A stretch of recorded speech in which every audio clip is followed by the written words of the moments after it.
क्या उत्तर प्रदेश की राजनीति में कोई नई खिचड़ी पक रही है? क्या 2027 के रण से पहले दलित, पिछड़ा और मुस्लिम राजनीति एक नई छत के नीचे आने की तैयारी में है? और क्या चंद्रशेखर आजाद, स्वामी प्रसाद मौर्य और असादुद्दीन ओवैसी की तिकड़ी यूपी की सियासत में एक ऐसा भूचाल ला सकती है जिससे सपा और कांग्रेस दोनों की टेंशन बढ़ जाए? लखनऊ में हुई एक मुलाकात ने सियासी गलियारों में अटकलों का बाजार गर्म कर दिया है। तस्वीरें सामने आई, चर्चाएं शुरू हुई और अब सवाल उठ रहा है, क्या यूपी में एनडीए और इंडिया गठबंधन से अलग तीसरे किसी मोर्चे की पटकथा लिखी जा रही है? इसके लिए आप देखिए हमारी रिपोर्ट। नमस्कार, आप देख रहे हैं स्वराज पावर और आपके साथ मैं काजल अवस्थी। उत्तर प्रदेश की राजनीति में 2027 का चुनाव भले अभी दूर हो, लेकिन सत्ता के शतरंज पर मोहरे सजने शुरू हो चुके हैं। और इसी बीच लखनऊ में हुई एक मुलाकात ने राजनीतिक गलियारों का पारा बढ़ा दिया है। अपनी जनता पार्टी के प्रमुख स्वामी प्रसाद मौर्य और नगीना सांसद चंद्रशेखर आजाद की मुलाकात ने नई सियासी समीकरणों को चर्चाओं में हवा दे दी है। अब सवाल उठ रहा है, क्या ये सिर्फ मुलाकात थी या फिर किसी बड़े राजनीतिक प्रयोग का ट्रेलर? दिलचस्प बात तो यह है कि ये चर्चा सिर्फ दो नेताओं तक सीमित नहीं है।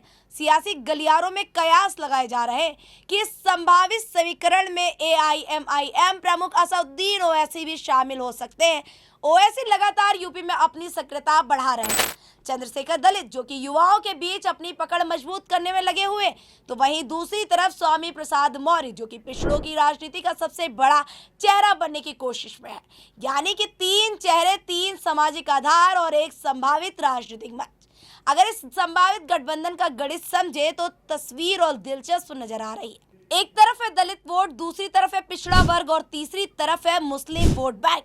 यानी वो सामाजिक समीकरण जो किसी भी चुनाव का रुख बदलने की ताकत रखते हैं। अगर ये तीनों एक ही मंच पर आ जाएं और अपनी ताकतें लगा दें तो यूपी की राजनीति में एक नया वोट बैंक आकार ले सकता है। लेकिन राजनीति सिर्फ गणित से नहीं चलती, यहाँ केमिस्ट्री की भी उतनी ही जरूरत होती है। यही वजह है कि राजनीतिक विश्लेषक इस प्रभावित गठबंधन के असर को लेकर कई तरह के अनुमान लगा रहे हैं। कहा जा रहा है कि अगर ऐसा कोई मोर्चा बनता है तो सबसे ज्यादा चुनौती समाजवादी पार्टी और कांग्रेस के सामने खड़ी हो सकती है, क्योंकि जिन वोटों के सारे विपक्ष बीजेपी को चुनौती देने का सपना देख रहा है, उसी वोट बैंक पर इस नए समीकरण की भी नजर बताई जा रही है। चंद्रशेखर आजाद पहले भी संकेत दे चुके हैं कि उनकी राजनीति किसी भी बी टीम बनने की नहीं है, बल्कि खुद को मजबूत विकल्प के तौर पर स्थापित करने की है। तो वहीं दूसरी तरफ ओवैसी भी यूपी में अपनी राजनीतिक जमीन तलाश रहे हैं और स्वामी प्रसाद मौर्य लगातार सामाजिक न्याय और पिछड़ों के मुद्दों को लेकर मुखर दिखाई देते हैं। अगर ऐसे में तीनों चेहरे एक साथ आते हैं तो कहीं ना कहीं राजनीतिक हलचल बढ़ सकती है। वैसे तीसरे मोर्चे का प्रयोग भारतीय राजनीति में नया नहीं है, लेकिन यूपी जैसा विशाल और राजनीतिक रूप से निर्णायक राज्य जब किसी नए समीकरण की चर्चा में आता है तो उसके मायने और बड़े हो जाते हैं। यही वजह है कि लखनऊ की इस मुलाकात को सिर्फ शिष्टाचार भेंट नहीं, बल्कि संभावित सियासी संदेश के तौर पर भी देखा जा रहा है।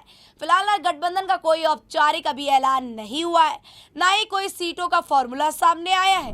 क्या चंद्रशेखर आजाद, स्वामी प्रसाद मौर्य और ओवैसी मिलकर कोई नया राजनीतिक अध्याय लिखेंगे, या फिर ये केवल और केवल चर्चाएं हैं, सिर्फ अटकलें तक सीमित रह जाएंगी? जवाब आने में वक्त लगेगा। 2027 में इसका जवाब मिलेगा, लेकिन इतना जरूर तय है कि 2027 की जंग से पहले यूपी की सियासत में हलचलें तेज हो गई हैं।